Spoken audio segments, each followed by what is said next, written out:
বাবা আজকে নিয়ে এসেছিল তরমুজ। আমি তো তরমুজ বানাতেই পারি না, মা থাকলে মাই বানিয়ে দেয়। আর এখন যেহেতু মা নেই, আমাকেই সব বানাতে হবে। আর দেখো তরমুজের কালারটাও কিন্তু খুব সুন্দর ছিল।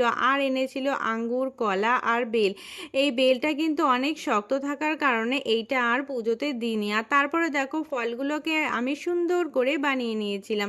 আর তারপরে গোপাল সেবা দিয়ে দিয়েছিলাম। আর মা যেহেতু বাড়ি নেই, তার জন্য কিন্তু আমি একটু তাড়াতাড়ি সন্ধে পুজোটা দিয়ে নিয়েছিলাম।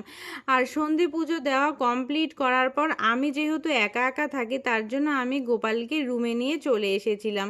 আর দেখো খাটের পাশে ওই টেবিলটাতে আমি গোপালকে রেখে দিই। আর আমার না গোপাল থাকলে খুব ভালো লাগে, আর একা একা একদম মনে হয় না, মনে হয় আমার সাথে সবসময় কেউ আছে।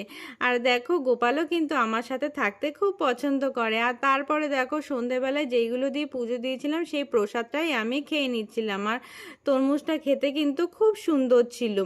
আর এভাবে আমি সব ফলগুলো খেয়ে নিয়েছিলাম। আর তারপরে দেখো আমি সন্ধেবেলায় একটু মালা জপ করে নিচ্ছিলাম। আর মালা জপ করা কমপ্লিট করার পর একটু গীতা নিয়ে বসেছিলাম। রোজ পড়া হয় না, কিন্তু মাঝে মাঝে পড়ার চেষ্টা করি। তো এইভাবেই কিন্তু সন্ধেটা কাটলো। রাধে রাধে সবাইকে।